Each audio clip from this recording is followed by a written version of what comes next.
मित्रांनो, तुम्ही जर ट्रॅक्टर घेत असेल तर हा कंपनीचा ट्रॅक्टर घेऊ नका. शेतकऱ्याची खूप फसवणूक करतात. मला घ्यायचंच असेल तर महिंद्रा किंवा स्वराज कंपनीचा ट्रॅक्टर घ्या.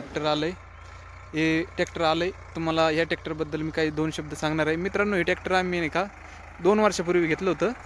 5724 ट्रॅक्टर आहे, सोलिस कंपनीचा, महाराष्ट्रात घेतलेला आहे. तर काय झालं आहे, हे 2 वर्ष होऊन सुद्धा हा ट्रॅक्टर पासिंग नाही झाला. 57 HP ट्रॅक्टर आहे. तर आपण याचे 3 हप्ते भरलेत. वरून 3 लाख रुपये आपण याचा नाही का डाऊन पेमेंट भरलेला आहे. 6 लाखाला शेतकरी लॉसमध्ये आहे.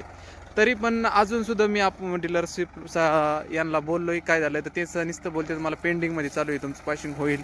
आता 2 वर्ष म्हणजे कंप्लीट 2.5 वर्ष होत आलेत, तरी ते सांगतात पासिंग होईल. पासिंग होणार कधी आहे? तुम्ही जर ट्रॅक्टर घेणार असाल तर हा ट्रॅक्टर नका घेऊ, स्वराज कंपनीचा ट्रॅक्टर घ्या.